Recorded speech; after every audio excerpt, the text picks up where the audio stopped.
Hey buddies, this is an update on the show. It was late coming because of some unexpected things this month, mainly a trip to Japan, which we did, and I hope that you saw the show that we did while we were there. E3 came up right after that, and we'll be doing our show for E3 tomorrow. As of this posting of this vlog, and I hope you tune in because we'll also be showing some footage from our Japan trip. But the reason this was delayed, this was supposed to be, I wanted immediately after the Patreon finished to give a big thank you and sort of a reaction to our astonishment at how successful it was, and just to express our gratitude and to try to get across to you how much this changes things for the show. So we've set a goal. So here's the bad news. We'll put the bad news right away at the top.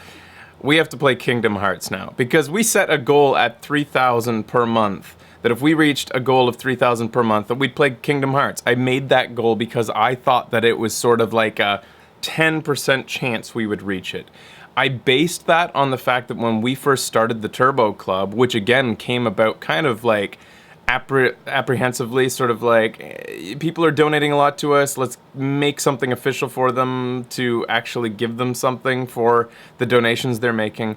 And I based the $3,000 goal on like our first official month with Turbo Club, where I said that like, here's the features you get. The first time we kind of treated it like a club, came close to 3,000 just for 1 month because it was a lifetime membership. And I was like, maybe on our first month of the Patreon we'll reach that goal.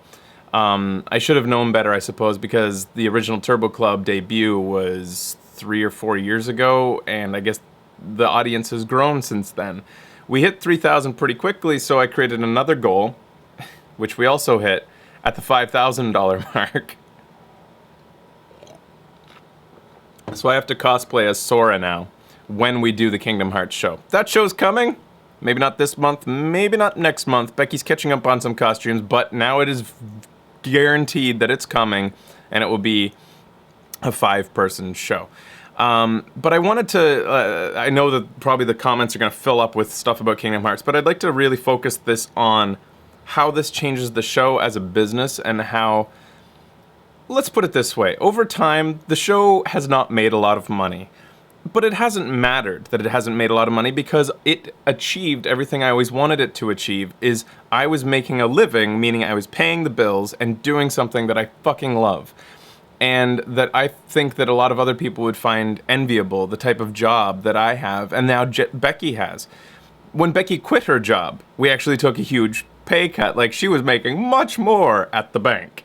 At the in the communications department for a large bank in Canada. But the fact is, this is a fucking awesome job, and we love it. And Becky grew to love it and the community just like I did. And, well, I think she loved you guys first. I have to give her credit on that. But the fact is that it didn't matter really how much, it always matters how much money you make, but it didn't matter because as long as we were comfortable, and we have been comfortable for a long time, and that's why I've never really told you that the show just gets by.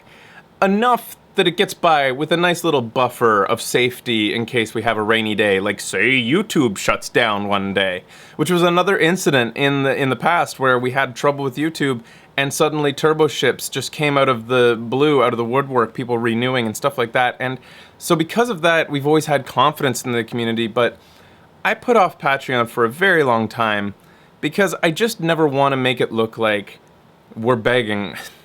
I don't think there's any fear of that it's ever going to look like we're begging. I never really wanted to make it look like I'm bleeding the community or like I'm trying to suck money out of the community. Like I'm trying to... I didn't want you guys to be the ones that were making the show happen. But inadvertently, you know, truthfully speaking, you guys did make the show happen. When the Turbo Club was debuted and it had such a surprising number of members so quickly, it moved the show forward way faster than I ever could have anticipated, meaning where we went with it and the tech that was involved in the show, what I was able to do with the number of capture cards I was able to buy, the stuff like battery backups, newer lights that weren't hot in the studio, stuff like better computers for faster encoding, things like fucking all kinds of crazy crap. The move to 60 frames per second wouldn't have happened nearly as quickly if people hadn't continued to buy turbo ships and renew their turbo ships. That said, turbo ships were on the decline, and I expected that. When I said that turbo ship was a lifetime membership, I expected turbo ship would be a declining thing, and even though it had like a suggested annual renewal if people felt like they were using turbo ship. Let me check. Okay, good. Audio's recording.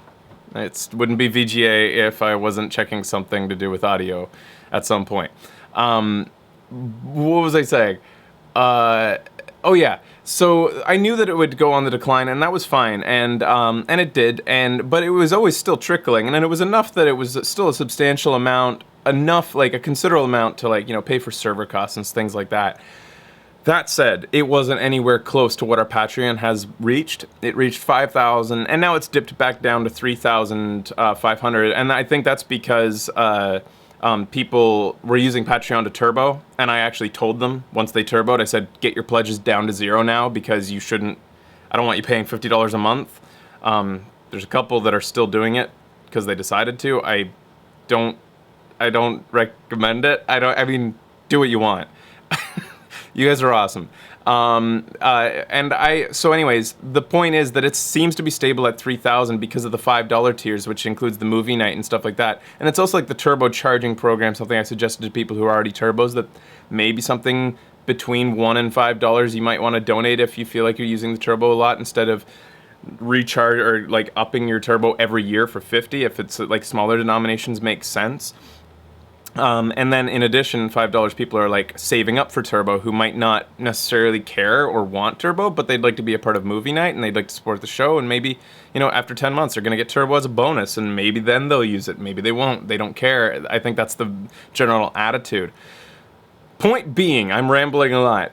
This seems to be stable income, and that changes things because this is like a third leg in Turbo Club has always been like the third leg on the stool. I would say that YouTube advertising and Twitch and Blip for a while there, that was like the solid, that was the main source of income. That's what made the decisions on the show to like get Becky to go full time, to bring on Ben, who and then the second leg of the stool, I guess, was Turbo Club, but it was like sort of a security leg, but not like a, it wasn't one that was like, it wasn't the core, the main one. Is there a third leg of the school? Merch, kind of. That's not a hugely profitable endeavor. But the point is that leg of the stool, that sort of security rickety leg of Turbo Club, of your guys' support, as of last month with Patreon, you're paying us more than YouTube is. On an average month. There are months where YouTube goes crazy because of, December and November. But on an average month, you guys have given us a raise. You've doubled. You've gone way beyond what YouTube pays, and because of that, that lets the show go from a thing of passion, something that we pay the rent on, to something that's more prosperous. Something that I guess I hoped that the show would get to at one point. I just didn't think it would get there this soon. We've always been trying to put aside savings, and this allows us to get to a point where you guys are covering the costs. YouTube can now be our earnings if this stays stable, and that's huge because now, hey, maybe one day, like real adults, we might actually be able to buy a house. I don't know. I don't even know if I want one. I don't fucking know. And it's probably like 20 years out. But the point is that we might be like real adults now. I say that because real adults, you see like what is expected and what your trajectory that you should have as a college graduate. I don't give a fuck. I love what I do, and that doesn't matter. But I just wanted to express to you guys what a big deal this is. And it really is. That said, the money is also going towards amazing shit that I've wanted to do for a long time, like pay the guys. The guys make fucking peanuts. We actually made a joke on the show recently about how if they ate peanuts at a steady rate on the show over the course of a show and they didn't run out of stomach space, they would probably be eating about how much they were making on the show. We were paying, I'll just tell you, they're getting $10 a fucking hour to be on the show. And we only started paying them that like a year ago because like the show was doing better and better. And I was like, you guys deserve fucking money now for how much you've supported me and worked for free for so long with the side benefits of getting little trips to PAX here and there. Like, they've been amazing, and I'd hope that being on the show is fun, but the fact is they deserve more. They don't even know that they're getting this raise, but I'm going to be telling them tomorrow. I don't know, on the show. They're probably not going to watch this vlog either, so... But the point is, what I'm going to do is I'm going to move the decimal point 2 spaces left on the Patreon, and that's how much they're going to make an hour on the show from now on. So their income on the show... Their honorarium is what I'd call it. It's not income. It's not even close to what they earn on their jobs or anything like that. It's just a bonus. But the fact is that it's directly tied to the Patreon. And I think that's cool. And I would love to be able to... I want them to benefit from the Patreon as well. And they will. In addition to that, I'm hoping that it will encourage them or make it more justifiable for them to be able to make it to the show more often when we're able to request it. Hopefully going to, we need them for 2 days a month now, guaranteed, and I want those to be weekend days, hopefully, for show and trailers and for movie nights, which are one of the obligations that we now have to Patreons. That's another thing about the Patreon, is like, in making the Turbo Club and the Patreon, I've always wanted to keep the obligations that we have to the audience low, and that's not because I'm trying to be stingy or like trying to be miserly about the rewards. It's that I don't want to ever feel obligated. I don't want to ever feel like you guys are a job or a chore. And because of that, I've always kept them kind of like minimalistic. And that's why if you look at our Patreon, you might think that the rewards offered might be lower than other shows. I don't even know. I didn't really cross-reference much with other shows. All I knew is that we couldn't, with the Patreon, with the $5 tiers, eat into the benefits that the Turbo got. We can't ever discount what the Turbos have been getting for what we promised them from the beginning. And we haven't. And I think movie nights was a good way to do that. That said, first movie night was fucking awesome. It was a lot of fun, except for the fact that we didn't do all the movies that we thought that we would do. We only did one because the air conditioning broke, and it's the middle of the fucking summer. Well, it's actually technically the beginning of the summer, but it was fucking 33 degrees Celsius in here, which I don't know what it is. What is that in your guys here? I'll just look it up because I know there's going to be a lot of 33 Celsius was 91 Fahrenheit in here when the air conditioning broke, and so we called it and decided we wouldn't do the second and third movie, which were going to be A Talking Cat and Kung Fury, which we hoped that we would make up by the end of the month, but we couldn't because of the Japan trip, then E3, so we're hoping that we'll make those up next month. And because of that, if anybody drops off of the $5 tier that were a part of it and we're expecting to watch A Talking Cat and Kung Fury this month, if for some reason you can't afford next month, I haven't decided on the Prime movie for next month, but we'll make sure that you also get access to Talking Cat and Kung Fury since we weren't able to make those up in time. So those will be next month as well. I have to decide on a movie for next month, and I still haven't, and I guess I'll announce that tomorrow night on the show and trailer what next month's movie night will be. It was a lot of fun. It's accessible to Turbos and Patreon $5 tier people or higher. What else did I want to say? I'm bad at front-loading these things. I just let it spill out of my mind as I go, but the main core message that I'm trying to get across in this vlog is that the stability that you've added to the show by supporting us through Patreon is immeasurable, and it takes so much stress out of this as a business. And if it didn't keep going, if it didn't stay stable, that would still be okay. Like I said, we're getting by. Regardless, if the Patreon stays at this level or higher, you can bet that we're going to be able to afford things again. I guess maybe it was indicative to some of you that the show didn't have as big a budget over time as YouTube revenue started to go down. That was also happening, by the way. YouTube has gone down a lot in revenue over the days. The golden day is over.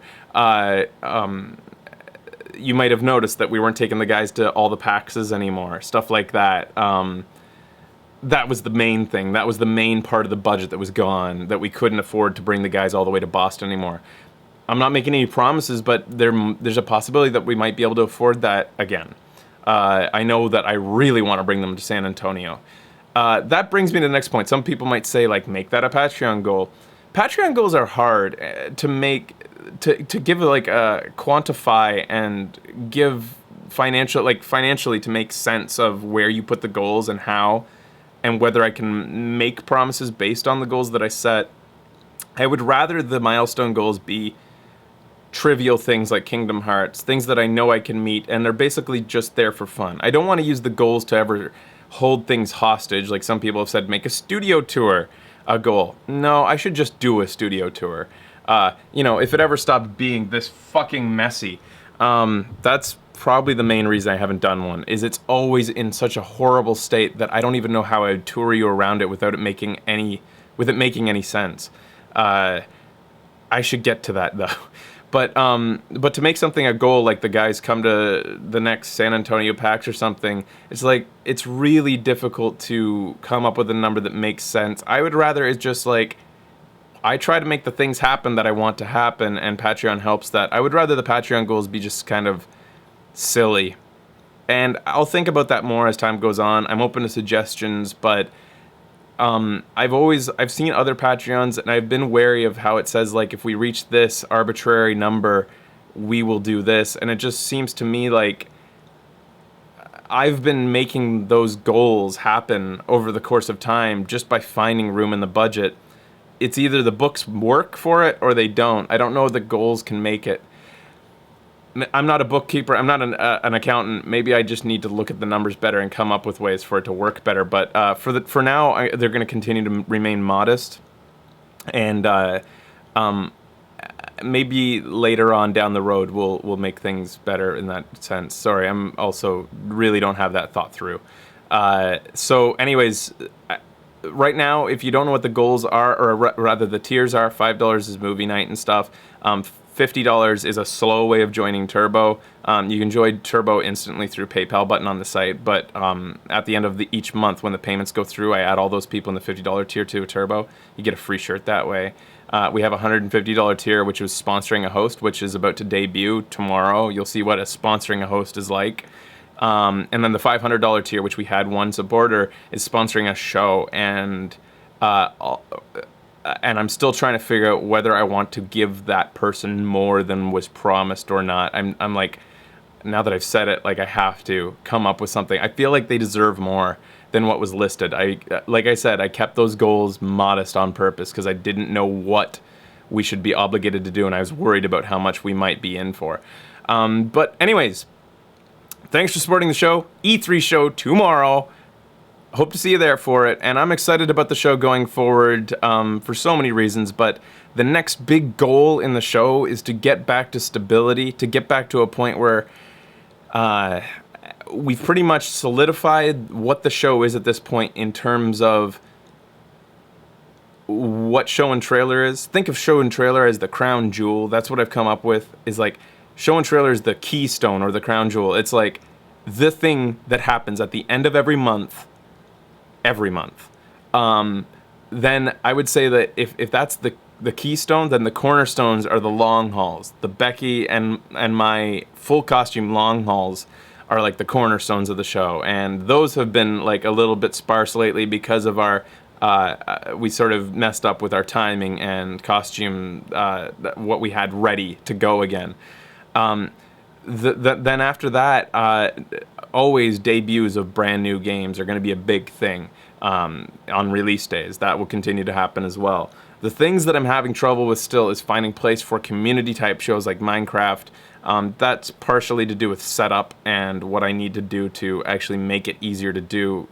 Anybody who's watched the Minecraft shows know that they're fucking magnets for technical issues, because it's a new setup whenever I do Minecraft shows, because I don't do them on the couch, I do them on the desk. And ironically, that's harder than doing it on the couch because I have to move things. Anyways, I don't want to get into that right now. But that is a goal, is to get back to community fostering and engagement and nurturing like we used to. It's a growing process, the show. We're always trying to find places for things at the same time as not burning out, at the same time as not exhausting the audience, not exhausting ourselves, and not diluting the brand or confusing what the show is. Stuff like that. There's a lot of thought that goes into the background, even when we're not doing shows. There's reasons why there are slow periods. And then after that, lonesome long hauls, needing to find a place for that. The biggest challenge, I would say, is lonesomes and and indie shows, which are the two things that are probably lonesomes take a lot of time. Indie shows are a lot of prep and stress because of how many there are and how much work goes into the pre-visuals of it and making sure it's worth showing on the show, because unlike AAA games, you don't know till you've spent a little bit of time with it, you know what I'm saying? Anyways, this vlog's gone in too many different directions. Maybe I should talk about those more on another show, but thank you again for supporting the show, guys. It's gonna be fun. Can't wait to make the journey with you. This is pie in the sky talk. It sounds so mushy. I don't give a fuck. All right, I love you. Goodbye.